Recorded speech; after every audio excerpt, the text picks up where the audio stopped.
અહીં જ્ઞાન સૂર્ય સંચરે, આપણું ચિત્ત પ્રકાશિત કરે. અહીં જ્ઞાન સૂર્ય સંચરે, આપણું ચિત્ત પ્રકાશિત કરે. અહીં જ્ઞાન યજ્ઞ સૌ કરે, ચિત્તનું વિશ્વ વિકાસિત કરે. આપણું ચિત્ત પ્રકાશિત કરે, ચિત્તનું વિશ્વ વિકાસિત કરે.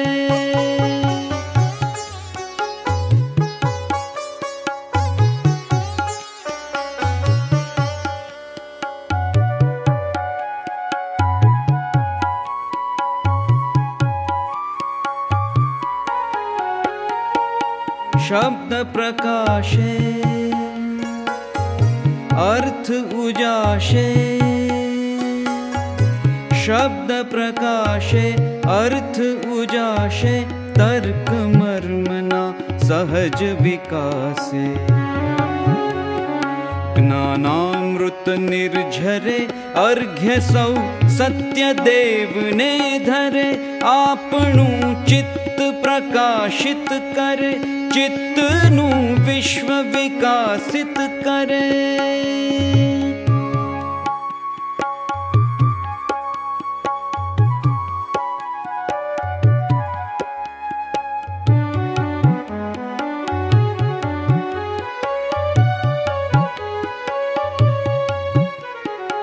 ધન્ય ગુર્જરીની શુભ દ્રષ્ટિ, વિશ્વકોશની એવી સૃષ્ટિ. ધન્ય ગુર્જરીની શુભ દ્રષ્ટિ, વિશ્વકોશની એવી સૃષ્ટિ. તમસ તાપ સંહરે, અંતરે સુખ સમજણનું ઠરે. અંતરે સુખ સમજણનું ઠરે. અહીં જ્ઞાન સૂર્ય સંચરે, અહીં જ્ઞાન યજ્ઞ સૌ કરે.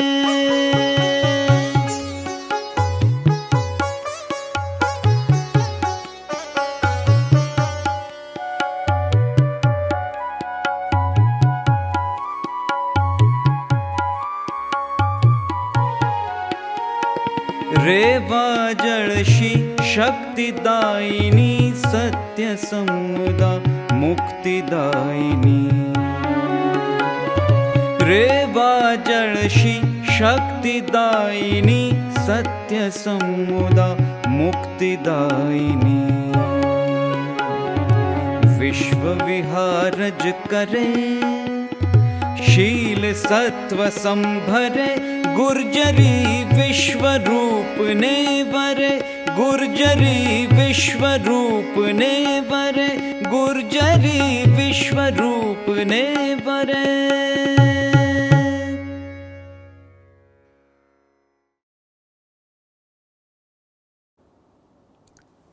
નમસ્કાર. 2 ડિસેમ્બર 1985થી શરૂ થયેલો વિશ્વકોશ આજે એની અનેક જ્ઞાન વિજ્ઞાનની પ્રવૃત્તિઓથી જાણીતો બન્યો છે. આજે આપણે એની ભદ્રંકર વિદ્યાદીપક જ્ઞાન વિજ્ઞાન વ્યાખ્યાન શ્રેણી અંતર્ગત એક ઓનલાઈન વ્યાખ્યાન સાંભળવા જઈ રહ્યા છીએ. દર્શનાબેન ધોળકિયા ભુજથી ખાસ પધાર્યા છે અને એવો આજે મહાભારતમાં પ્રગટ થતા જીવન મૂલ્યો વિશે આપણી સાથે વાત કરવાના છે. ત્યારે દર્શનાબેનનો થોડો પરિચય હું આપી રહ્યો છું આપને. દર્શનાબેન ધોળકિયાએ આર લાલન કોલેજ ભુજથી પોતાની ગુજરાતી વિષયના પ્રાધ્યાપક તરીકેની કારકિર્દી શરૂ કરેલી.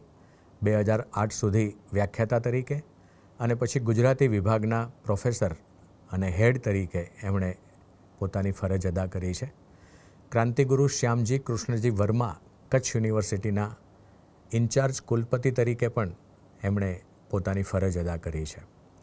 એમના સાહિત્ય સર્જનની થોડી આપને ઝાંખી કરાવું તો નરસિંહ ચરિત્ર વિમર્શ, નરસિંહ મહેતા, કાંત, દીઠે 67 જાત્રા, અસંગ લીલા પુરુષ, નરસિંહ પદમાલા, ગુજરાતના સર્જકોનું પ્રાથમિક શિક્ષણ, નારીની કથાઓ પુરુષની લેખીની, મહાભારત ચરિત્ર વિમર્શ, ઓટલા દાવ, કાંતના પત્રો, ધીરેન્દ્ર મહેતાની વાર્તાઓ, આઠેય પહોર આનંદ, પરિચય પર્વ, સહૃદય ધર્મ, શ્વાસમાં વાગે શંખ, નાનાલાલ જોશીનો વાર્તાલોક, કચ્છની સંત કવિયત્રીઓ, વિવેચનની વિધિઓમાં, અક્ષરપાત્ર, સૌહાર્દશીલ સારસ્વત અનંતરાય રાવળ અને વાલ્મીકીની ચરિત્ર સૃષ્ટિ જેવા અનેક પુસ્તકોનું લેખન અને સંપાદન કર્યું છે.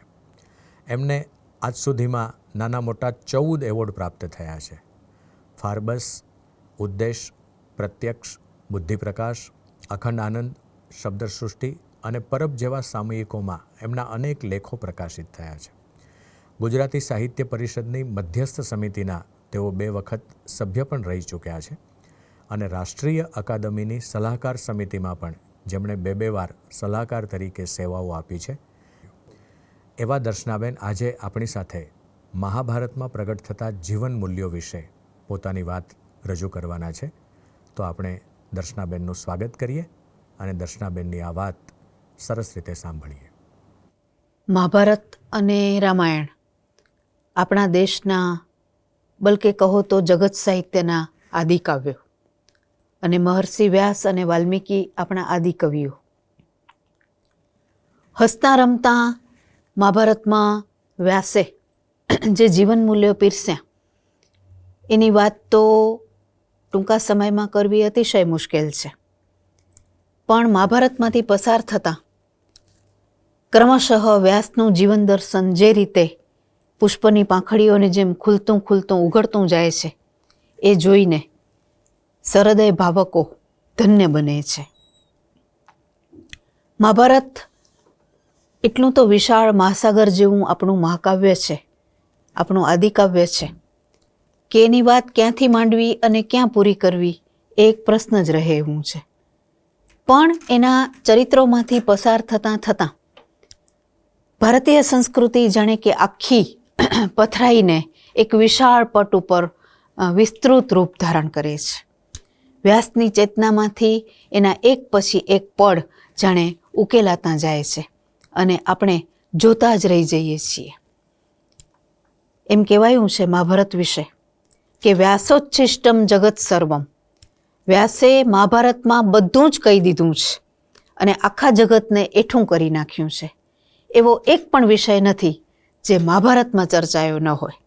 નાનામાં નાની બાબતથી માંડીને જીવનના વિશાળ પટને આશ્લેષમાં લેતા વ્યાસે જીવનનું ભારે ઊંડું નિરીક્ષણ કર્યું છે અને એનું જે અર્થઘટન કર્યું છે, એના એક પછી એક ચરિત્રોને જે રીતે ભાવક સમક્ષ ઉદ્ઘાટિત કર્યા છે એ જોતા જ રહી જવાય અને દંગ કરી નાખે એવી એક વિરલ ઘટના છે. મહાભારતના ચરિત્રોને ક્રમશઃ તપાસીએ તો કેવી રીતે એમાંથી જીવન મૂલ્યો આવતા જાય છે એ જોવું બહુ રસપ્રદ થઈ પડે તેવું છે.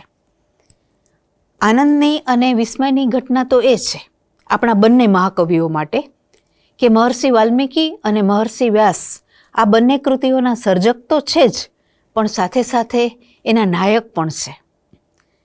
આલેખક તો છે જ, પણ કૃતિમાં ઋષિઓ હોવા છતાં એમણે જે ભૂમિકા ભજવી છે એણે અધ્યાત્મનો આખો ખ્યાલ બદલાવી નાખ્યો છે.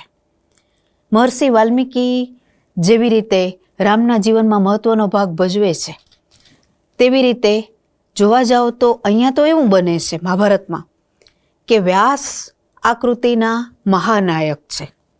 આ વ્યાસની જ તો કથા છે, એટલે જોવા જાઓ તો એને વ્યાસની આત્મકથા તરીકે પણ આપણે ઘટાવી શકીએ એમ છીએ, કારણ કે વ્યાસનું જ આ આખું વંશવૃક્ષ છે. ધૃતરાષ્ટ્ર, પાંડુ અને વિદુર, પછી પાંડવો અને પછી કૌરવો, એ જે આખું વંશવૃક્ષ ચાલે છે એ વેદવ્યાસના સંતાનો તરીકે ચાલે છે. વ્યાસ એના પ્રમુખ ગાયક અને નાયક છે. એટલે મહાભારતના ચરિત્રો જોવા જઈએ તો મહર્ષિ વ્યાસથી જ શરૂ થાય છે. વ્યાસનો જન્મ અનોખી રીતે થયો છે.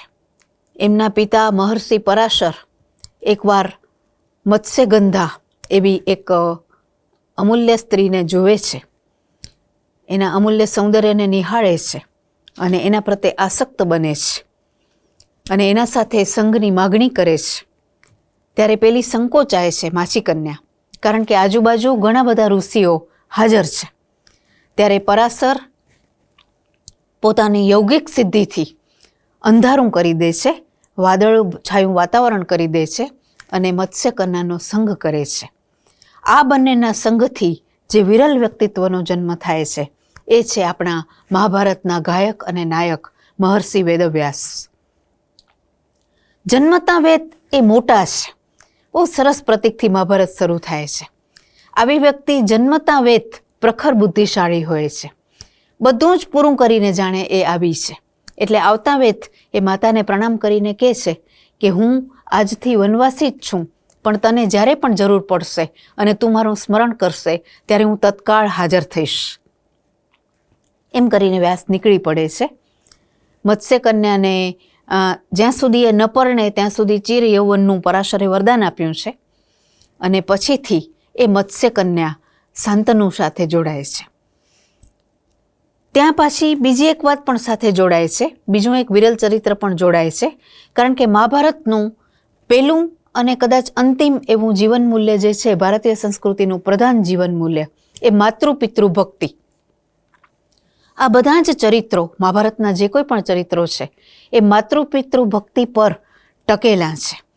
અને એને કારણે આપણે ત્યાં માતૃદેવો ભવ, પિતૃદેવો ભવ અને આચાર્ય દેવો ભવના જે 3 સૂત્રો આવ્યા એના મૂળમાં મહાભારતના આ વિરલ ચરિત્રોની વિરલ માતૃ પિતૃ ભક્તિ પડેલી છે. બને છે એવું કે દેવી ગંગા શાંતનુ સાથે લગ્ન કરીને જોડાય છે અને દેવલોકમાં જે 8 વસુઓ છે, આમ તો 7 વસુઓ, એણે વશિષ્ઠ ઋષિનો કંઈક અપરાધ કર્યો છે અને વશિષ્ઠ ઋષિએ એમને પૃથ્વી ઉપર જન્મ લેવાનો શાપ આપ્યો છે. ત્યારે એ બધાને પૃથ્વી પર આવવું નથી એટલે ગંગાને વિનંતી કરે છે કે અમારા માતા તો તમે જ થાઓ અને બીજી શરત એ કે અમે જન્મ લઈએ એટલે તમારે અમને છોડી દેવાના ગંગામાં, એટલે અમારું તરત મૃત્યુ થઈ જાય ને અમે તરત આમાંથી બહાર નીકળી જઈએ. ત્યારે ગંગાએ સામે શરત કરી કે ભાઈ હું શાંતનુને પરણીશ અને શાંતનુને મારે એક દીકરો તો આપવો પડે. એટલે 7 વસુઓ ભેગા થઈ પોતાનું તેજ એકઠું કરી અને 8મા વસુને આપે એવું નક્કી થાય છે. અને 8મા વસુ એટલે રાજર્ષિ કયો, મહર્ષિ કયો, બ્રહ્મર્ષિ કયો એવા મહાન પાત્ર દેવવ્રત ભીષ્મ.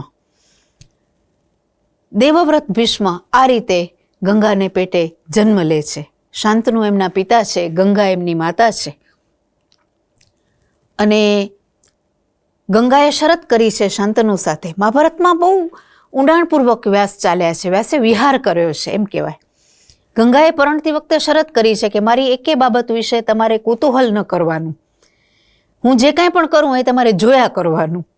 શાંતનુ માટે આ બહુ મોટી પરીક્ષા છે.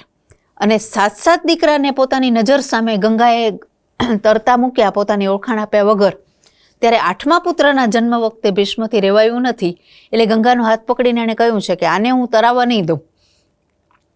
ત્યારે ગંગાએ હસીને કહ્યું કે આ પુત્ર મેં તમારા માટે જ જન્માવ્યો છે, પણ એને તાલીમ આપીશ ત્યાં સુધી એ મારા સાથે રહેશે અને આપણી શરત પ્રમાણે આજથી આપણે હવે છૂટા પડીએ છીએ. એમ કરીને સ્વર્ગમાં ચાલી જાય છે. અને વર્ષો પછી, લગભગ 16 વર્ષ પછી શાંતનુ જ્યારે ગંગા તટે ફરી રહ્યા છે ત્યારે એક છોકરો ગંગાનો પ્રવાહ ધનુષ્યથી બંધ કરીને બેઠો છે. અને એનું આ પરાક્રમ જોઈને શાંતનુ સ્તબ્ધ થઈને એને ઓળખાણ પૂછે છે કે બેટા તું કોણ છે આટલો પરાક્રમી? ત્યારે ફરીથી ગંગા 16 વર્ષ પછી પતિ પાસે પ્રગટ થઈને કહે છે કે આ જ છે તમારો પેલો પુત્ર, જે પરશુરામ જેવો, પરશુરામની સમકક્ષ વિદ્વાન અને ધનુર્ધારી છે. બધી જ રીતે સંપૂર્ણપણે એને શિક્ષણ આપીને હું તમારા હાથમાં એને સોંપું છું. આજથી એ તમારો છે. અને ભીષ્મનો ગાંગેય કાળ ત્યાં પૂરો થાય છે અને યુવરાજ તરીકે એના જીવનની ઘોર તપશ્ચર્યા આ ક્ષણે શરૂ થાય છે. માતૃભક્તિમાંથી બહાર નીકળીને ભીષ્મ પિતૃભક્તિના પ્રદેશમાં પ્રવેશ કરે છે. પિતા એને લઈ જાય છે.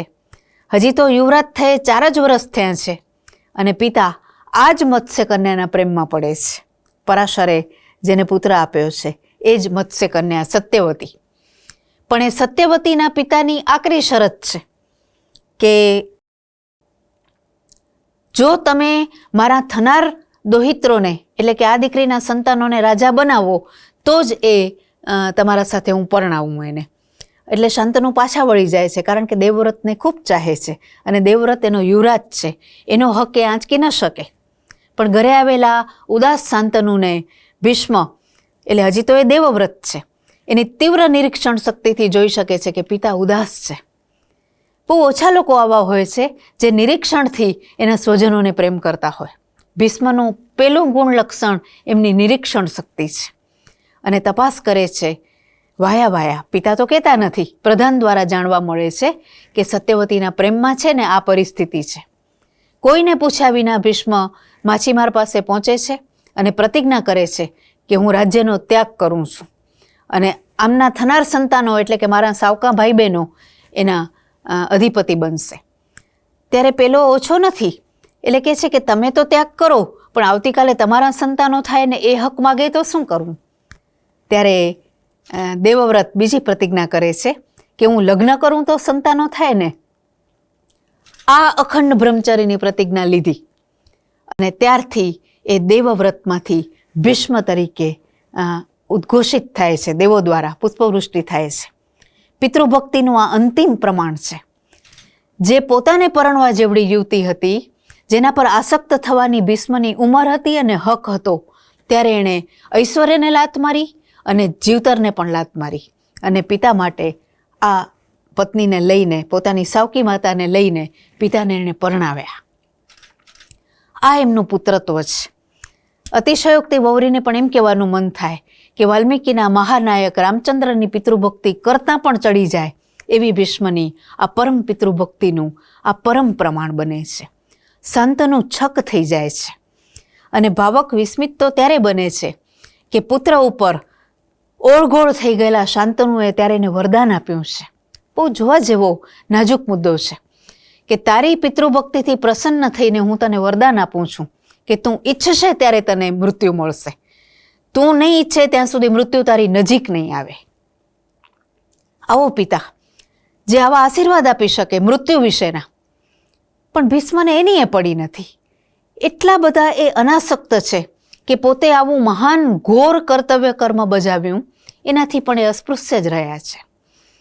પણ સત્યવતીની પરીક્ષા તો હવે થાય છે કે એને 2 દીકરા જન્મે છે, વિચિત્રવીર્ય અને ચિત્રાંગદ. બંને જણા નાની ઉંમરમાં મૃત્યુ પામે છે અને એની સુંદર પટરાણીઓ પુત્ર વિનાની રહે છે. ત્યારે સત્યવતી પોતાના સાવકા પુત્રને હાથ જોડીને વિનંતી કરે છે એ જમાનાના મૂલ્યો પ્રમાણે કે તું આ બંને રાણીઓને પુત્ર પ્રદાન કર. ત્યારે ભીષ્મનો જે જવાબ છે કે હે માતા, હું બધું જ છોડી શકું પણ લીધેલું સત્ય છોડી ન શકું, એટલે આપ મને માફ કરો, આ નહીં થઈ શકે. આપ જેને ઈચ્છો એને બોલાવી શકો છો, પણ હું આનો પિતા ન બની શકું. ત્યારે સત્યવતીને સ્મરણ થાય છે પોતાના પહેલા પુત્ર મહર્ષિ વ્યાસનું. જોવાની વાત એ છે કે વ્યાસ ઋષિ છે, જંગલમાં રહે છે, આ બાજુ ફરક્યા પણ નથી. એ વ્યાસનું સત્યવતી સ્મરણ કરે છે અને એક ક્ષણમાં આપેલા વચન પ્રમાણે માતૃભક્ત વ્યાસ હાજર થઈ જાય છે અને કહે છે કે હુકમ કરો. ત્યારે સત્યવતી આ આકરી શરત એના પાસે મૂકે છે પોતાની રાણીઓના પિતા બનવાની, રાણીઓના સંતાનના પિતા બનવાની. એક ક્ષણમાં વ્યાસે હા પાડી દીધી છે. વ્યાસ અને વાલ્મીકીની મજા આ છે કે કામ તત્વનો પણ ઉચિત આદર એ લોકો કરી શક્યા છે. સંસારની જે આંટીઘૂંટીઓ છે એમાંથી પસાર થવાની એ લોકોએ ક્યારે પણ ના પાડી નથી. આવું મોટું જીવન મૂલ્ય કદાચ આપણી કૃતિઓમાં જ અને મહાભારત રામાયણમાં જ કદાચ સાંપડી શકે કે ઋષિઓ પણ જીવનનો સ્વીકાર કરે છે. પણ વ્યાસ શરત મૂકે છે. વ્યાસ બહુ સાણા ઋષિ છે. એ કહે છે કે હું જરૂર તારી રાણીઓને સંતાન આપું, પણ શરત એ કે એ લોકોએ 1 વર્ષ હું કહું એ વ્રત કરવું પડશે. પણ સત્યવતીને ઉતાવળ છે કે ના, આજે જ તું એ લોકોને ગર્ભવતી કર.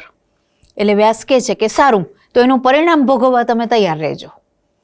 એટલે પેલી રાણી આવે છે રાત્રે મહર્ષિ પાસે અને એનું તેજ જોઈને આંખો મીચી જાય છે, એટલે ધૃતરાષ્ટ્ર અંધ જન્મે છે. બીજી રાણી વ્યાસનું તેજ જોઈને ફીકી પડી જાય છે, એટલે પાંડુ ફીકા જન્મે છે. એટલે સત્યવતી 3જી વાર વ્યાસને આગ્રહ કરે છે. ત્યારે વ્યાસની બીકથી મોટી રાણી એની દાસીને બેસાડી દે છે પોતાની જગ્યાએ અને આપણા આશ્ચર્ય વચ્ચે એ દાસી વ્યાસને સ્વીકારી શકે છે, એના તેજને વહન કરી શકે છે અને મહામતી વિદુરને જન્મ આપે છે. એટલે વ્યાસનું કહેવું એ છે કે જન્મનું પ્રમાણ કોઈ વંશ ઉપર નથી, પણ આંતરિક વ્યક્તિમત્તાની સંપદા પર છે. એક દાસીની હેસિયત આ બે રાણીઓથી પણ ચડી જાય છે. વ્યાસનો આ બહુ મોટો સંદેશો છે, બહુ જ મોટું જીવન મૂલ્ય વિદુરના જન્મ દ્વારા વ્યાસે પ્રગટ કર્યું છે. અને આ ત્રણેયને જન્મ આપીને એનું નિમિત્ત બનીને વ્યાસે પોતાની માતૃભક્તિ અહીંયા પૂર્ણ રીતે પ્રગટ કરી છે. ભાવક આશ્ચર્યમાં મુકાઈ જાય છે. એક ઋષિ આ પ્રકારનું વિરલ કર્તવ્ય કરીને પાછો ખસી ગયો છે. આપણે નક્કી ન કરી શકીએ કે ભીષ્મની પિતૃભક્તિ મોટી કે વ્યાસની માતૃભક્તિ મોટી. અને ભીષ્મે એ પ્રતિજ્ઞા કરી છે કે જ્યાં સુધી પિતાના સિંહાસન ઉપર જે કોઈ પણ વ્યક્તિ બેસશે એને પિતા જેટલો આદર આપશે. અને બીજી શરત ભીષ્મની એ છે કે ધર્મનું સંસ્થાપન નહીં થાય ત્યાં સુધી એ આ ગાદીપતિને છોડી નહીં શકે અને આ ગાદીને પણ છોડી નહીં શકે. એટલા માટે ભીષ્મે આજીવન કઠોર પરીક્ષાઓ ભીષ્મને આપવી પડી છે. ધૃતરાષ્ટ્રને ટેકો કરવો પડ્યો છે, એના મૂર્ખ અને દુષ્ટ પુત્ર દુર્યોધનને પણ ટેકો કરવો પડ્યો છે, એના માટે લડવું પડ્યું છે. પણ ભીષ્મ એ બધું જ ચૂપચાપ કરે છે, કારણ કે માત્ર ભીષ્મને જ ખબર છે કે એણે પિતાને વચન આપ્યું છે કે આ ગાદી પર જ્યાં સુધી ધર્મરાજ્યનું સંસ્થાપન નહીં થાય ત્યાં સુધી પોતે એને વફાદાર રહેશે. ધર્મનું સ્થાપન કર્યા પછી જ એ આ પૃથ્વી પરથી પોતાના ચરણ ઉપાડશે. ભીષ્મની આ પિતૃભક્તિ છે, વ્યાસની આ માતૃભક્તિ છે. અને જોવાની વાત એ છે કે વ્યાસે માતાને વચન આપ્યું છે કે પોતે એના વંશને હંમેશા ટેકો આપશે. એટલે આ ત્રણ પુત્રો જે થયા એને તો વ્યાસે ટેકો આપ્યો જ. ધૃતરાષ્ટ્રની દુષ્ટતા છતાં પણ વ્યાસને એના પર પૂરો પ્રેમ છે. એક પિતાની આસક્તિથી નહીં, પણ એ લાચાર છે, એ આંધળો છે, બૌદ્ધિક રીતે ઘણો સારો ને હોશિયાર છે, પણ આંતરિક ચેતનાની રીતે સાવ નિમ્ન સ્તરનો પુત્ર હોવા છતાં એક પિતા તરીકે વ્યાસે પૂરી અનાસક્તિથી એને ટેકો આપ્યો છે. જરૂર પડી છે ત્યારે ઠપકો આપ્યો છે, જરૂર પડી છે ત્યારે ધૂળ કાઢી નાખી છે, પણ તેમ છતાં છેક સુધી એણે ધૃતરાષ્ટ્રને સાચવ્યો છે. પાંડુ તો નાની ઉંમરે અકાળે મૃત્યુ પામે છે અને વિદુરને વ્યાસે બહુ જ ચાહ્યા છે, કારણ કે વિદુર અને વ્યાસનું જે એકત્વ છે, જે તાત્વિક એકત્વ છે, એ આ બે પુત્રો પામી નથી શક્યા. એટલે વિદુરને વ્યાસ ખૂબ ચાહે છે. અને માતૃભક્તિ ધીમે ધીમે ધીમે કેવી રીતે એ નિભાવતા જાય છે એ આપણે એક પછી એક ચરિત્રમાંથી પસાર થઈએ ત્યારે ખબર પડે છે. કુંતીને પેટ 5 પુત્રો દેવપુત્રો જન્મે છે. દુર્વાસાએ વરદાન આપ્યું છે કે તું જે દેવનો મંત્ર બોલીશ, જેનું આહ્વાન કરીશ, એ દેવ તારી પાસે હાજર થઈ જશે અને તને પુત્ર પ્રદાન કરશે. કુંતીને કૌમાર્યાવસ્થામાં આ વરદાન મળ્યું છે અને ત્યારે નાની છે, એટલે કુતૂહલથી સભર છે, બાલિકા છે, માંડ 15, 16, 17 વર્ષની હશે. એટલે એમ થાય છે કે આવું તે કાંઈ હોય, અને સૂર્યનું આહ્વાન કરી બેસે છે અને સૂર્ય હાજર થઈ જાય છે. ત્યારે કુંવારી કુંતી મૂંઝાઈ જાય છે, હજી તો પિતાને ઘેર છે, લગ્ન પણ નથી થયું. ત્યારે સૂર્ય એને કહે છે કે દુર્વાસાનું વરદાન મિથ્યા તો નહીં જાય, મારે તને પુત્ર પ્રદાન કરવો પડશે, પણ તું ચિંતા ન કર, તું પરણીશ નહીં ત્યાં સુધી તારું કૌમાર્ય અખંડ રહેશે. અને કૌમાર્યાવસ્થામાં એને ત્યાં કર્ણનો જન્મ થાય છે. જન્મજાત કવચકુંડળ લઈને જન્મેલો કર્ણ, જેની વાત હું ક્રમમાં કરું. અને પછી એના પાંડુ સાથે લગ્ન થયા અને પાંડુને શાપ મળ્યો, એ જો કામાસક્ત થાય તો એ મૃત્યુ પામે એવો શાપ મળ્યો સંજોગો વસાત. અને 2 રાણી હોવા છતાં પાંડુ વનવાસ સેવે છે કુંતી અને માદ્રીને લઈને. અને માદ્રી જ્યારે પાંડુને આ વાત કરે છે પોતાના વરદાનની, ત્યારે પાંડુ બહુ જોવા જેવું છે. પાંડુ કહે છે કે પહેલાં તું ધર્મરાજને નું આહ્વાન કર, કારણ કે જીવનનો પાયો ધર્મ છે. મહાભારતના આવા 2-3 રાજાઓ રાજર્ષિની સાથે સાથે મહર્ષિ સાબિત થયા છે. આવો વિચાર આવે પાંડુને, એ કેટલી મોટી વાત છે કે પેલું આહ્વાન, પેલો પુત્ર આપણા જીવનમાં ધર્મ હોવો જોઈએ. એટલે ધર્મરાજનું આહ્વાન કરીને કુંતી યુધિષ્ઠિરને જન્મ આપે છે. બીજું આહ્વાન, જીવનમાં બળની આવશ્યકતા છે એટલે ભીમસેન, વાયુપુત્ર ભીમસેનને જન્મ આપે છે. ધર્મ અને બળની સાથે સાથે નિપુણતા આવશ્યક છે એટલે ઇન્દ્રને આરાધીને અર્જુનને જન્મ આપે છે. ત્યારે માદ્રીને થાય છે કે એની મોટી શોક્ય એવી કુંતીને 3 પુત્રો અને પોતે પુત્ર વિનાની રહી જશે. એટલે પાંડુને એ વિનંતી કરે છે કે મોટી બેનને કહેશો કે મને પણ આ મંત્ર શીખવે. ત્યારે ઉદાર એવી કુંતી માદ્રીને પણ આ મંત્ર શીખવે છે. પાંડવોમાં જે વ્યાપકતા છે, એમની ચેતના જે વિસ્તરેલી છે, એના મૂળમાં આ માતાનો ગર્ભ પડેલો છે. દેવો તો ખરા જ, પણ જન્મ્યા જે માતાને પેટે છે, શોક્યને પણ એ આ શીખવે છે. અને માદ્રી અશ્વિની કુમારોનું આહ્વાન કરીને એકસાથે જોડિયા પુત્રો સહદેવ નકુળને જન્મ આપે છે. અને વ્યાસનો વંશવેલો આ રીતે આગળ વધે છે. આ 5 પુત્રોને લઈને કુંતી આવી છે પોતાને સાસરે. પાંડુનું મરણ થાય છે, એ માદ્રી પ્રત્યે આસક્ત થઈ બેસે છે એક ક્ષણ, અને એને શાપ છે એ પ્રમાણે મરણ થાય છે. અને પાંડવોની પરીક્ષા શરૂ થાય છે. પણ કઠોર તપશ્ચર્યાની વચ્ચે જીવેલા પાંડવો એક પછી એક કેવા તો મુખર રીતે જીવન મૂલ્યોને જીવી શક્યા છે. ક્રમશઃ ઉલટા ક્રમથી જઈએ તો સહદેવ નકુળની ભાતૃભક્તિ, એ લોકોને ખ્યાલ જ નથી કે કુંતી પુત્રો નથી. માદ્રી તો ચાલી ગઈ છે. પછી નાનકડા સહદેવ નકુળને પોતાના પુત્રોથી અદકેરા કુંતીએ ઉછેર્યા છે, મોટા કર્યા છે. અને આ 3 મોટા ભાઈઓનો તો એ પ્રાણ છે, બંને ભાઈઓ. એટલે બંને ભાઈઓનું જીવન આ 3 મોટા ભાઈઓને ચરણે જ ગુજર્યું છે. અને 3 મોટા પાંડવો, એમાં ક્રમમાં ભીમસેન, જેની છાપ સામાન્ય ભાવકના ચિત્તમાં જાડો કે ખાઉધરો કે એવી છે, પણ એ ભીમસેને જે જીવન મૂલ્યો પ્રગટ કર્યા છે એ તો મહાભારત ખોલીએ તો ખબર પડે. કેવો છે આ ભીમ? ઘણી બધી એની વાતો થાય એમ છે, પણ આજીવન યુધિષ્ઠિરના ચરણોને એણે ઉપાસ્યા છે. પોતામાં પુષ્કળ બળ હોવા છતાં એ બળને ગોપવીને માત્ર ભાઈઓ અને મા માટે જીવ્યો છે. અને એક જ વાત એના જીવન મૂલ્યોની તરત યાદ આવે એવી કરવી ગમે કે જે ભીમે દ્રૌપદીના વસ્ત્રાહરણના પ્રયત્નને સમયે કઠોર પ્રતિજ્ઞાઓ કરી છે, દુશાસનનું લોહી પીવાની, 100 કૌરવોને મારી નાખવાની, અને 13 વર્ષ વનમાં જે પાંડવોને જીવવું પડ્યું છે, 13 વર્ષ ભીમ જાગ્યો છે, ગુસ્સામાં, રોષમાં, દુઃખમાં, વિષાદમાં. એ ભીમસેન જેવો ભીમસેન જ્યારે યુદ્ધ નજીક આવે છે અને પાંડવો કૃષ્ણને સંધિ કરવા માટે મોકલે છે હસ્તિનાપુર, ત્યારે કૃષ્ણ બધાને પૂછે છે કે તમારે શું સંદેશો આપવો હશે. ત્યારે ભીમસેન રાંક થઈને કૃષ્ણને કહે છે, આવો શબ્દ વ્યાસ વાપરે છે, રાંક થઈને કૃષ્ણને કહે છે કે તમે દુર્યોધનને સમજાવજો કે મારા ભાઈ અમને કાંઈ નથી જોતું, તું 5 ગામ આપી દઈશ તોય અમે તારા નોકર થઈને રહેશું. એટલે કૃષ્ણ કહે છે કે આ ભીમસેન બોલે છે કે જેણે 13 વર્ષ નીંદર નથી કરી, ઘોર પ્રતિજ્ઞાઓ લીધી છે, આ શું થઈ ગયું છે તમને? ત્યારે ટટાર થઈને વ્યાસનોદે છે ઘોડાની જેમ ડોક ઊંચી કરીને ભીમસેને કહ્યું કે હે જનાર્દન, તમે મને શું ઓળખતા નથી કે આ મારા શબ્દો નથી? પણ છતાં પણ હું આવા શબ્દો બોલું છું. એનું કારણ એ છે કે મારો કાકો ધૃતરાષ્ટ્ર આંધળો તો છે જ, પણ જે ક્ષણે હું ગદા ઉપાડીશ ને એ ક્ષણે અનાથ પણ થઈ જશે. આ દુઃખને કારણે હું આ શબ્દો બોલી રહ્યો છું, એને કહેજો. આ ભીમનો ચહેરો છે.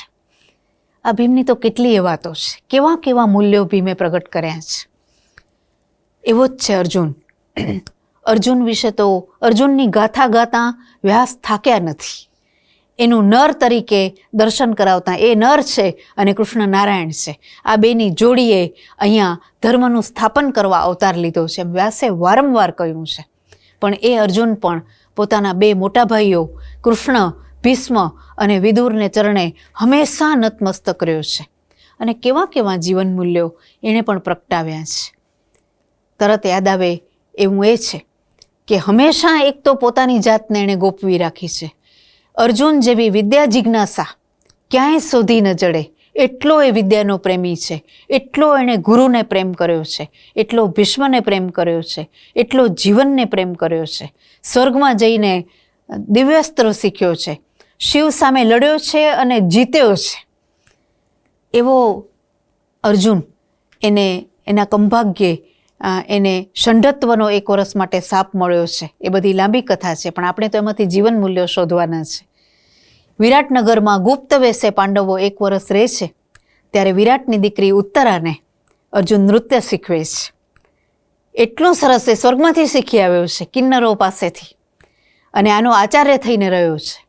જ્યારે પાંડવો પ્રગટ થાય છે ત્યારે વિરાટ રાજા ખુશ થઈને અર્જુનને કહે છે કે તમારી શિષ્યા ઉત્તરાને તમે અદ્ભુત નૃત્ય શીખવાડ્યું છે, એના માનમાં હું એનો હાથ તમે ગ્રહણ કરો એવી તમને વિનંતી કરું છું. ત્યારે હસીને અર્જુન યુધિષ્ઠિરની આંખથી રજા લઈને એને કહે છે કે હું જરૂર ઉત્તરાનો સ્વીકાર કરું છું, પણ પુત્રવધુ તરીકે, મારી વહુ તરીકે નહીં, પુત્રવધુ તરીકે. પેલો પૂછે છે શા માટે, તમારી પત્ની તરીકે કેમ નહીં સ્વીકારો? તો કે તમે સમજો વિરાટ રાજા, એ મારા પાસે ભણી છે, મેં એને દિવસ રાત જોઈ છે એક આચાર્ય તરીકે, અને એણે મને ગુરુ તરીકે જોયો છે. જો હું એને પરણું તો ગુરુ શિષ્ય સંબંધનું જે અદબ છે એ અળપાઈ જાય. અને બીજું કે એ મારી વિદ્યાર્થીની હોવાને નાતે એ મારી દીકરી છે, અને પુત્રવધુ દીકરી હોય કાં દીકરી હોય, એટલે મારા દીકરાને પરણશે એટલે એનું દીકરી તરીકેનું સ્થાન અખંડ રહેશે. અર્જુનનો આ વિવેક છે. એક ક્ષણ અર્જુન વિવેક છોડતો નથી. જ્યારે યુદ્ધ શરૂ કરે છે મહાભારતનું, ત્યારે હંમેશા 2 બાણ દરેક વડીલોના ચરણોમાં નાખીને એની રજા લઈને અર્જુને હંમેશા યુદ્ધ શરૂ કર્યું છે. અર્જુન પાસે જે સૂઝ છે જીવનની જે સમજણ છે, ભીષ્મ પડે છે ત્યારે બાણની પથારી પર એ આખા ઢળી પડે છે અને એમનું માથું લટકી પડ્યું છે. ત્યારે ભીષ્મ કહે છે કે મને કોઈ ઓશિકું આપો. ત્યારે મૂર્ખો દુર્યોધન મસરૂના અને એવા ઓશિકા લઈને આવે છે. ત્યારે હસીને ભીષ્મ એને કહે છે કે તારું કામ નહીં, ક્યાં છે મારો અર્જુન? અને અર્જુન આવીને 2 બાણ એમના મસ્તકે ગોઠવી દે છે. કારણ કે બાણસયાની પથારીમાં ઓશિકા પણ બાણ ના જ હોય, એ અર્જુનને જ ખબર છે. આ મૂલ્ય અર્જુન જ સમજે છે. અને પછી ભીષ્મ કહે છે કે મને તરસ લાગી છે. ત્યારે વળી પાછો પેલો સોનાની જારીમાં અને સોનાના વાટકામાં પાણી લઈ આવે છે. ત્યારે ભીષ્મ હસીને કહે છે કે બાણસયા પર સોનાના ગ્લાસમાં પાણી ન હોય મારા ભાઈ. ત્યારે ફરીથી અર્જુનને બોલાવે છે અને વરુણાસ્ત્ર છોડીને અર્જુન ગંગાને ભીષ્મ સમક્ષ પ્રગટ કરીને ગંગાના જળની ધારા ભીષ્મના મુખમાં પીવડાવે છે. આ સૂઝ છે, આ જીવન મૂલ્યો છે. કયા માણસને કેમ એના પાસે કામ લેવાય અને કેમ એની સેવા કરાય એની અર્જુનને ખબર છે. તો એવું જ ચરિત્ર વિરલ દ્રૌપદીનું છે. દ્રૌપદી બહુ વિરલ સ્ત્રી છે. સામાન્ય જનસમાજમાં એની છાપ આક્રોશપૂર્ણ એવી સ્ત્રીની છે. એ વિષાદની મારી છે એવી એક છાપ પડી છે. પણ દ્રૌપદીનો એનું જે જીવન પ્રત્યેનો અભિગમ છે, જીવન પ્રત્યેની જે નિષ્ઠા છે, એ પાંડવોની પત્નીને છાજે એવી છે. એની 2 વાત અત્યારે તરત સ્મરણમાં આવે છે. વસ્ત્રાહરણના પ્રયત્નની ગોર ક્ષણે એ બચી જાય છે. કૃષ્ણ એનું વસ્ત્રાવરણ કરે છે એવું નથી, એનું સત્ય એનું વસ્ત્રાવરણ કરે છે. એ પોતાના પગ પર ઊભેલી સ્ત્રી છે. એટલે ધૃતરાષ્ટ્રને બીક લાગે છે કે આ ક્યાંક શાપ બાપ ના આપી બેસે, કારણ કે દ્રૌપદી જો શાપ આપે તો બધા ખલાસ થઈ જાય એવી સ્ત્રી છે. એટલે ધૃતરાષ્ટ્ર હાથ જોડીને કહે છે કે તું કંઈક માગી લે. ત્યારે કહે છે કે તમે આપવા જ ઈચ્છતા હો તો તમે યુધિષ્ઠિરને દાસ બનાવ્યા છે, દાસત્વમાંથી મુક્ત કરો. એટલે કહે છે આ શું માગ્યું, બીજું માગી લે. એટલે કહે છે બાકીના 4 ભાઈઓને પણ મુક્ત કરો. ત્યારે ધૃતરાષ્ટ્ર કહે છે કે આવું નાનું નાનું શું માગે છે, કંઈક મોટું માગી લે. ત્યારે મગરૂબીથી ટટાર થઈને જે જવાબ આપે છે એમાં જે ભારતીય જીવન દર્શન વ્યાસે ઝીલ્યું છે કે હે મહારાજ, ક્ષત્રાણી 2 જ વરદાન માગી શકે, એનાથી વધારે માગે તો એ લાલચું ગણાય. અને બીજું કે રાજ્ય તો હું તમારી પાસે નહીં જ માગું, મારા પતિઓ એ બાહુબળથી લેશે. એ કાંઈ રેંજી પેંજી લોકો નથી કે તમારા કહેવાથી રાજ્ય મૂકી દીધું ને તમારા કહેવાથી લઈ લે, એટલે 3જું વરદાન નહીં મગાય હવે. બસ આ દ્રૌપદીનો ચહેરો છે. અને મહાભારતને અંતે જ્યારે યુદ્ધ પૂરું થઈ ગયું છે, બધા શાંતિથી બચેલા લોકો સૂતા છે, એમાં દ્રૌપદીના 5 પુત્રો શાંતિથી સૂઈ ગયા છે, થાક ઉતારે છે. અને ત્યારે અશ્વત્થામાને કલી ચડે છે અને સૂતેલા 5 દ્રૌપદી પુત્રોને એ મારી નાખે છે. ત્યારે દ્રૌપદી એકદમ હુંકાર કરે છે અને યુધિષ્ઠિરને કહે છે કે તમે હવે વચ્ચે જ ન પડતા, અશ્વત્થામાને હું સજા કરીશ. અને અર્જુનને કહે છે કે તેડી આવો મારી પાસે, હું કહું એ સજા એને કરવાની છે. ઘોર યુદ્ધ થાય છે અશ્વત્થામા અને અર્જુન વચ્ચે.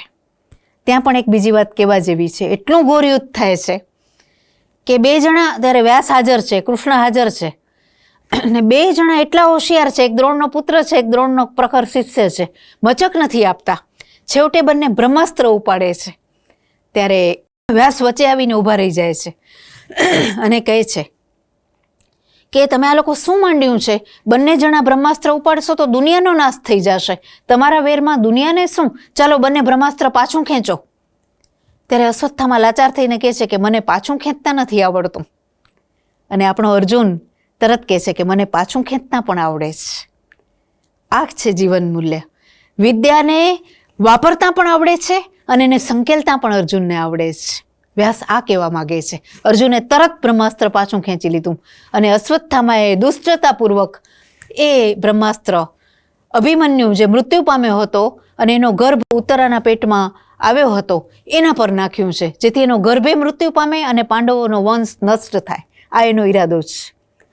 આવા અશ્વત્થામાને છેવટે અર્જુન હરાવીને દ્રૌપદી પાસે નાખે છે અને કહે છે કે તારે એને જે સજા કરવી હોય તે કર.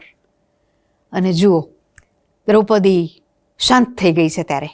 એટલે કહે છે કે એ અશ્વત્થામા, આમ તો ઈચ્છા એવી થાય છે કે હમણાં ને હમણાં હું તારો નાશ કરાવું, પણ કોઈ પુત્રનું મૃત્યુ થાય ત્યારે શું થાય ને માતાને એ મેં હમણાં જ અનુભવ્યું છે. અને તારી માતા હજી જીવે છે, એટલે તારી માતાને પુત્રનો નાશ થાય ત્યારે જે દુઃખ થાય ને એ હું કરાવવા ઈચ્છતી નથી. માટે તું હમણાં ને હમણાં મારા મોં સામેથી બહાર નીકળી જા, નહીંતર મારાથી ન થવાનું થઈ બેસશે. આ કાબુ છે એનો. બીજાની નજરે પોતાને જોવું કે પોતાને બીજાની સાથે સરખાવીને મૂલ્યાંકન કરવું, જીવનનું અર્થઘટન કરવું, એ કોઈ દ્રૌપદી પાસેથી શીખે. આવા જીવન મૂલ્યો દ્રૌપદી જીવી શકી છે. એક પછી એક ચરિત્રો જોઈએ. નાનામાં નાનું ચરિત્ર મહાભારતમાં ઘટોત્કચનું છે. 3 જ વારે મહાભારતમાં આવ્યો છે. જન્મ્યો ત્યારે પાંડવો પહેલી વાર વનમાં ગયા છે, હજી કુંવારા છે, અને હિડમ્બા નામની રાક્ષસી ભીમને જોઈને એના પ્રેમમાં પડી ગઈ. ભીમને જોઈને ઘણા પ્રેમમાં પડી ગયા છે.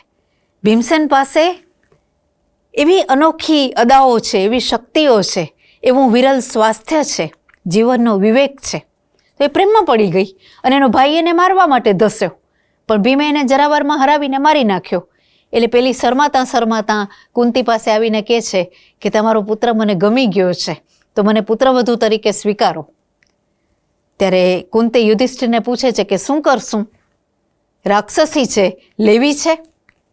ત્યારે યુધિષ્ઠિર કહે છે કે પ્રેમ કરે છે ને ભલે આવતી. આ પ્રેમ મોટી ચીજ છે, આમાં રાક્ષસ મનુષ્યનો સવાલ નથી. વ્યાસે આવો એક સમન્વય ચીંધ્યો છે અને એનો સ્વીકાર કરે છે. પણ ભીમ શરત કરે છે. ભીમની કુટુંબ પ્રીતિ એટલી અનન્ય છે. ભીમ શરત કરે છે કે એને એક દીકરો થશે ત્યાં સુધી જ પોતે રહેશે, બાકી એ પરિવારને છોડીને હિડમ્બાના પ્રેમમાં જંગલમાં બેસી નહીં જાય. પેલી કહે છે ભલે. સતી સ્ત્રી છે. સતીત્વ કાંઈ માનવોનો જ ઇજારો છે એવું નથી. રાક્ષસ પણ આવો હોઈ શકે. વ્યાસને એ કેવું છે કોઈ રાક્ષસ નથી, કોઈ માણસ નથી જે જીવન મૂલ્યને ધારણ કરી શકે એ મનુષ્ય, ન કરી શકે એ રાક્ષસ. વ્યાસની આ ગુપ્ત વ્યાખ્યા છે આખા મહાભારતમાં. જોવા જેવું છે આ. અને ઘટોત્કચ જન્મે છે ત્યાં સુધી ભીમસેન 1 વર્ષ હિડમ્બા ભેગો રહ્યો છે. એ સીધો મોટો જન્મ્યો છે, રાક્ષસ છે એટલે સીધો મોટો જન્મ્યો છે. ગળા જેવું માથું છે એટલે ઘટ ઉત્કચ, જેનું મસ્તક ગળા જેવું છે એટલે આવું નામ એનું રાખે છે. જન્મતા વેત હાથ જોડીને ભીમને પ્રણામ કરીને કહે છે કે હે પિતાશ્રી, જ્યારે પણ આપ મુશ્કેલીમાં હો ત્યારે હું હાજર હોઈશ. જન્મતા વેત એનું પેલું વાક્ય આ છે. આવી પિતૃભક્તિ ભીષ્મની તો આવી ગવાઈ ગઈ, આની તો ગવાઈ પણ નથી. ભીમસેન કહે છે સારું, બસ પછી પિતા પુત્ર છૂટા પડી જાય છે. તે છેક ક્યારે મળે છે કે પાંડવોના લગ્ન થાય છે, પાંડવો રાજા બને છે, દ્યુત રમાય છે, હારે છે અને વનમાં નીકળી પડે છે. એને ઘણો બધો વખત નીકળી જાય છે અને ગંધમાદન પર્વત પાંડવો ચડી રહ્યા છે ત્યારે દ્રૌપદી થાકી ગઈ છે અને બેસી જાય છે કે મારાથી હવે ચલાશે નહીં. ત્યારે યુધિષ્ઠિર ભીમને કહે છે કે શું કરશું ભીમ, ઘટોત્કચને બોલાવશું તો યાજ્ઞસેનીને ઊંચકી શકે. ભીમે સ્મરણ કર્યું ને હાજર, ફરમાવો. આ એક જ શબ્દ એના મોંમાં વ્યાસે મૂક્યો છે કે હુકમ કરો. અને ભીમ કહે છે કે તારી શું વાક્ય છે, તારી આ અનિંદિતા માતા અત્યારે થાકી ગઈ છે તો તું જરા એને આ ગંધમાદન પર્વત ચડાવશે. આપણા જેવા આધુનિક લોકોને પ્રશ્ન એ થાય, દ્રૌપદીને એને જોઈએ નથી, એની માં છે એને પણ ખબર નથી, પાછી ઓરમાન માં છે. પોતાની માં તો બિચારી ભીમ વગર મનમાં એકલી જજુમે છે ને જુરે છે. કોઈ પ્રશ્ન નહીં. પિતા કે એટલે પૂરું થઈ ગયું. એટલે તરત કહે છે કે આપ આ કેવી વાત કરો છો, નમ્રતા તો જુઓ એક રાક્ષસની, કે આપ કેવી વાત કરો છો. હું માત્ર માતાને નહીં, આપ 5 જણાને ઊંચકી શકું એમ છું, અને તેમાંય આજે તો આપ મારી સાથે છો એટલે મારું બળ બેવડાઈ ગયું છે. શું પિતૃભક્તિ છે. અને 1 સેકન્ડમાં દ્રૌપદીને ખભા પર લઈને સીધો ટોચ ઉપર મૂકી આવે છે અને સીધો કહે છે ભલે રજા લઉં. ન કોઈ માગણી, ન કોઈ આવેશ, ન આક્રોશ કે ભીમ પાસે બેસીને 2 વાત કરવાની કોઈ આસક્તિ. પાછો રવાનો. અને છેલ્લી વાર આવે છે મરવા મહાભારતમાં. મહાભારતનું ઘોર યુદ્ધ શરૂ થઈ ગયું છે. મહાભારતના યુદ્ધની શરત છે કે સૂર્યાસ્ત થાય એટલે યુદ્ધ બંધ થઈ જાય અને બંને પક્ષ મિત્ર થઈ જાય, પછી કશું જ કરવાનું નહીં. પણ એક રાત એવી છે કે યુદ્ધ ચાલ્યું ચાલ્યું ચાલ્યું, તે સૂર્યોદયની પણ કોઈએ પરવા, સૂર્યાસ્તની પણ કોઈએ પરવા ન કરી અને ચાલતું જ રહ્યું. અને તે દિવસે કર્ણ સેનાપતિ છે, કર્ણનો કાળો કેર વર્તી ગયો છે. ત્યારે એટલો બધો કર્ણ ધમાલ કરે છે યુદ્ધભૂમિ પર કે પાંડવો થાકી ગયા. અને કૃષ્ણે કહ્યું કે હે અર્જુન, અત્યારે આપણે એક જ જણ કામ આવી શકશે અને તે છે ઘટોત્કચ. ઘટોત્કચ આપણે અત્યારે મદદરૂપ થશે. સ્મરણ કર્યું ને હાજર. અર્જુને સ્મરણ કર્યું, ભીમે પણ નથી કર્યું. અર્જુન તો કાકો જ. આવીને કૃષ્ણ પાસે ઊભો રહ્યો, ફરમાવો. કૃષ્ણે કહ્યું કે મારા ભાઈ, આજે રાત્રિ યુદ્ધ ચાલે છે, રાત્રે રાક્ષસોનું જોર વધારે હોય, તારી મદદની અમને તીવ્ર જરૂર છે, તો મારા ભાઈ જરાક મદદ તો કર. ને ઘટોત્કચે જે યુદ્ધ કર્યું, કર્ણને પરસેવા વળી ગયા. અને મહાભારતની મોટામાં મોટી ઘટના એ કે કર્ણ બહુ જ દાનેશ્વરી છે, કર્ણનું બહુ વિરલ ચરિત્ર છે. સવારે આવેલો કોઈ પણ યાચક કાંઈ પણ માગે એ કર્ણ દઈ દેશ. તો એકવાર સ્વયં ઇન્દ્ર એના કવચ કુંડળ લેવા આવે છે, કારણ કે કવચ કુંડળથી કર્ણ અમૃતત્વને પામેલો છે. જ્યાં સુધી કવચ કુંડળ પહેર્યા છે ત્યાં સુધી કર્ણને કોઈ મારી શકે એમ નથી, જન્મજાત છે. સૂરે આપ્યા છે, પિતા સૂરે.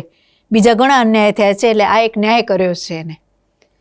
અને ઇન્દ્ર અર્જુનનો પિતા છે એટલે ઇન્દ્ર લાંબુ વિચારીને વિચારે છે કે આ કવચ કુંડળ જો લઈ લઉં તો ભવિષ્યમાં અર્જુન જીતી શકે.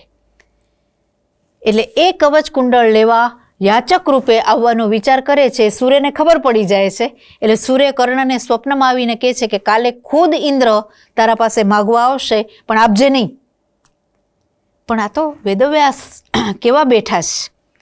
આ માણસો એવા છે કે સિદ્ધાંત પાસે સગા બાપનું પણ માનવાનું નહીં.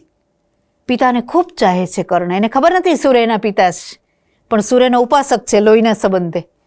સૂર્યને કહી દે છે કે આપ મારા પરમ પૂજ્યનીય દેવતા છો, પણ આ વાત મનાશે નહીં. મારી પ્રતિજ્ઞા એટલે પ્રતિજ્ઞા. ઇન્દ્ર આવે કે બ્રહ્મા આવે, મારા તો એ યાચક જ છે, એટલે હું આપી દઈશ. થાય તે મારું થવાનું હોય તે થાય. એટલે સૂર્ય લાચાર. આને સિદ્ધાંત કહેવાય. સિદ્ધાંત પાસે સગા બાપનું પણ માનવાનું ન હોય જો એ ખોટું હોય તો. વ્યાસ આ કહેવા માગે છે. આ જીવન મૂલ્યો છે મહાભારતમાં. ત્યારે સૂર્ય ઝાંખો પડી જાય છે. સૂર્ય જેવો સૂર્ય દીકરા પાસે હારી ગયો એટલે એને કીધું કે સારું, તો એટલું તો માન કે તને ઇન્દ્ર એમ કહેશે કે કાંઈક માગી લે, ત્યારે એના પાસેથી શક્તિ માગી લેજે. એના પાસે એક અમોઘ બાણ છે. પેલો કહે છે ભલે. આવે છે, કવચ કુંડળ કાઢી દે છે, લોહી લુહાણ થઈ જાય છે. બદલામાં ઇન્દ્ર એને શક્તિ આપે છે અને કહે છે કે આ શક્તિ તું એક જ વાર વાપરી શકશે અને અમોઘ બાણ છે, તું જેને ઈચ્છશે એને મારી શકશે આનાથી. કર્ણ કહે છે સારું, એટલે એણે અર્જુન માટે સાચવીશ. પણ આજે ઘટોત્કચે એટલી ધમાલ મચાવી દીધી કે કર્ણ લાચાર થઈ ગયો અને એ શક્તિ એને કાઢવી પડી અને શક્તિનું સંધાન કર્યું. ઘટોત્કચ જોઈ શક્યો કે મરણ આવે છે અને એક ક્ષણે ઘટોત્કચે વિચાર્યું કે જતાં જતાં પણ હું પિતાને શું મદદ કરી શકું. એટલે એણે પોતાનું શરીર એટલું રાક્ષસી રીતે વિસ્તાર્યું કે ક્યાંય એનો દેહાકૃતિ વધી ગઈ અને કર્ણનું બાણ એના પર આવ્યું, છાતીમાં વાગ્યું, એ ઢળ્યો, પણ ઢળતાં કૌરવોને લાખોની સેનાનો કચ્ચર ઘણ વાળતો ગયો. અને ખાસ તો કૃષ્ણ એક ક્ષણે નાચી ઉઠ્યા, આવી કરુણ ક્ષણે, અને એણે યુધિષ્ઠિરને કહ્યું કે આજે આપણો અર્જુન બચી ગયો છે, કારણ કે આ શક્તિ કર્ણે અર્જુન માટે સાચવી રાખી હતી. આ ઘટોત્કચ છે. ઘટોત્કચની પિતૃભક્તિ તો ભીષ્મ, વ્યાસ બધા કરતાં ચડી જાય એવી છે. અને એવું જ વિરલ ચરિત્ર કર્ણનું.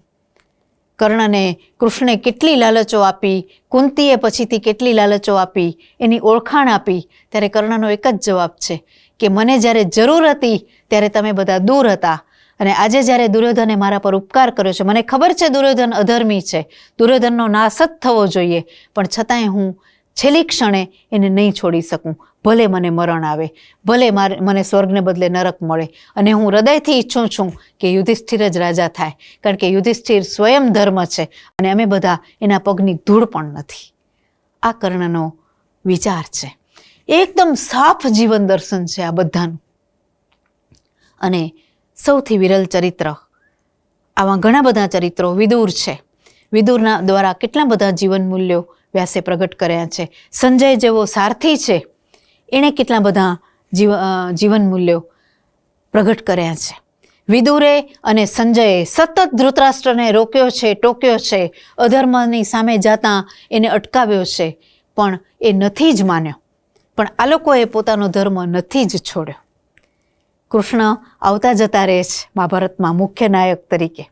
કૃષ્ણની એક વાત બહુ વિરલ જીવન દર્શન પ્રગટ કરે એવી રીતે વ્યાસે મૂકી છે કે જ્યારે વિષ્ટિ કરવા આવ્યા છે, સંધિનો પ્રસ્તાવ લઈને આવ્યા છે, ત્યારે દુર્યોધન કહે છે કે પહેલાં આપણે સાથે ભોજન લઈએ, પછી તમારે જે કહેવું છે એ કહેજો.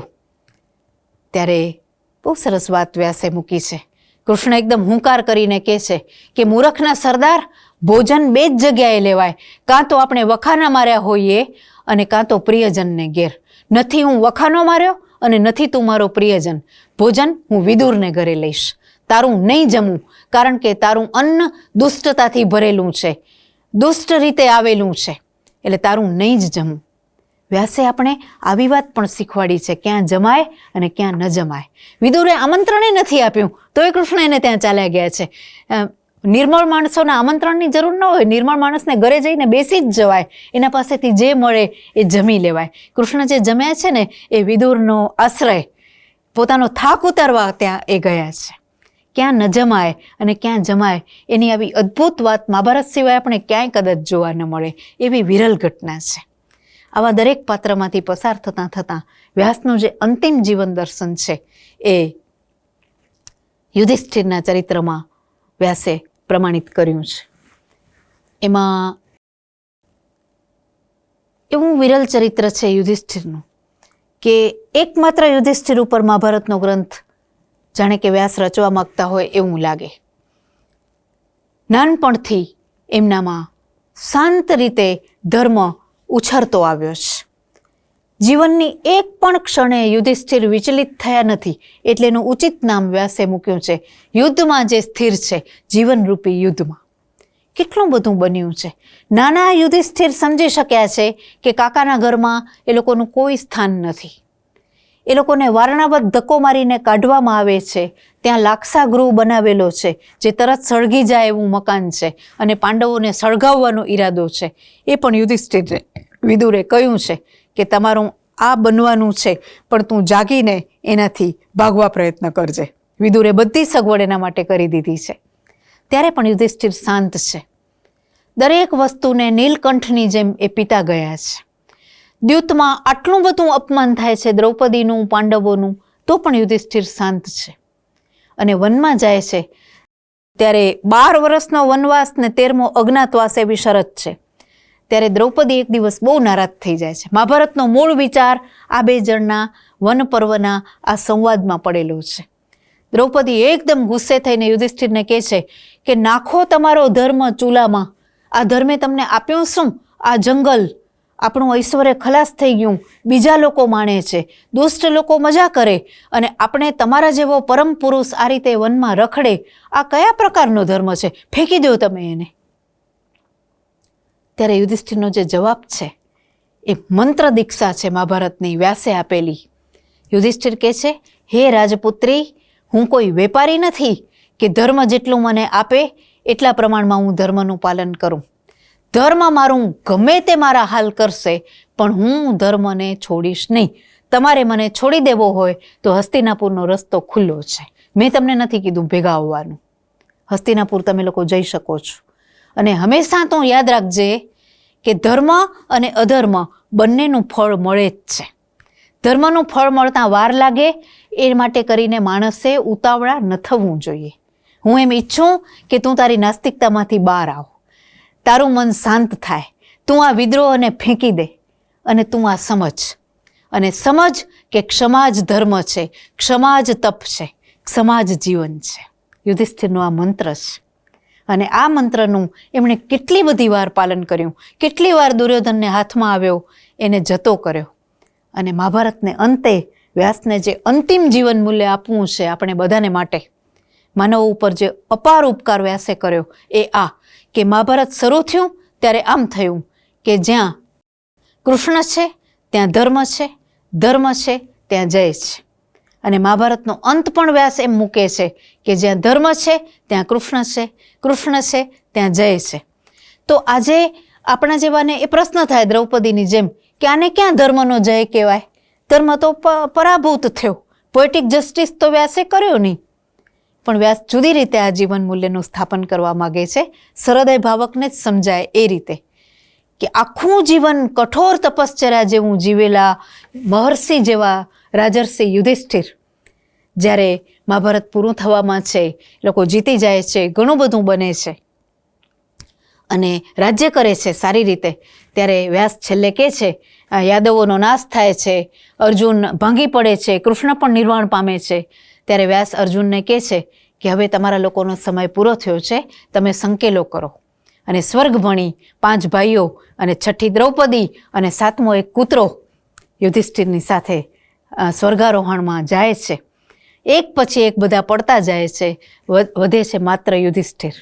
અને સ્વયં ઇન્દ્ર રથ લઈને પ્રગટ થાય છે અને કહે છે કે હે ધર્મરાજ, તમારા ધર્મની તપશ્ચર્યાથી તમે પહેલાં એવા રાજવી છો કે સદેહે સ્વર્ગમાં આવો છો, તમને મૃત્યુ નથી, પધારો. ત્યારે યુધિષ્ઠિર પેલા કૂતરાને આગળ કરે છે રથમાં ચડવા. ત્યારે ઇન્દ્ર કહે છે કે હે, કૂતરા માટે સ્વર્ગ નથી, કૂતરા તો નિમ્ન પ્રાણી છે, આપના માટે સ્વર્ગ છે, કૂતરાને ફેંકી દો.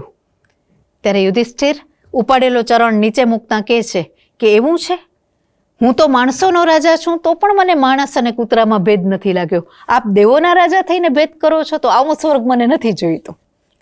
ત્યારે કૂતરાની જગ્યાએ સ્વયં ધર્મ પ્રગટ થાય છે એમના પિતા અને કહે છે કે હે ધર્મરાજ, તારી આ અંતિમ પરીક્ષા હતી પણ હું તને હરાવી ન જ શક્યો અને હંમેશા હું હારતો રહ્યો. આવ, મારા જ ઘરમાં કૂતરો થઈને હું તારો સત્કાર કરું છું.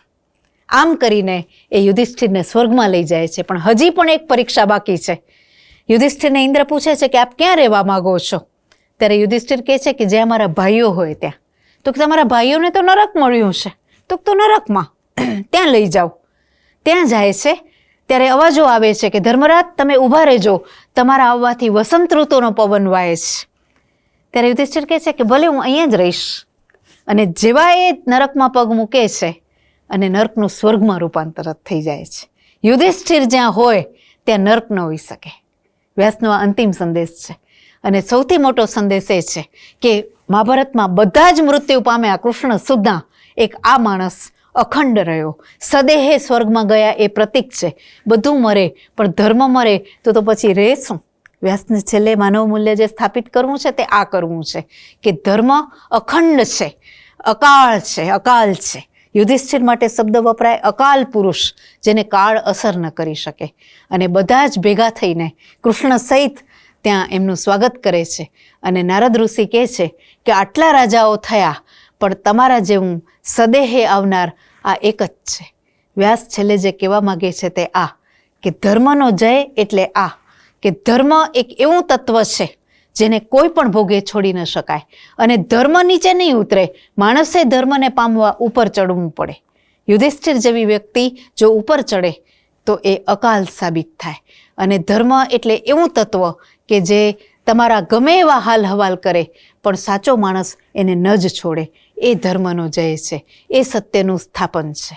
તો મહાભારતમાં વ્યાસે માતૃપિતૃ ભક્તિ, ભાતૃભક્તિ, જીવન મૂલ્યો, નાની નાની ક્ષણોમાં કેવી રીતે માણસે નિર્ણય લેવા જોઈએ, કેવા વિવેકપૂર્વક એ વિવેકનું નિદર્શન કરીને આખરે સત્યનું સંસ્થાપન કર્યું છે.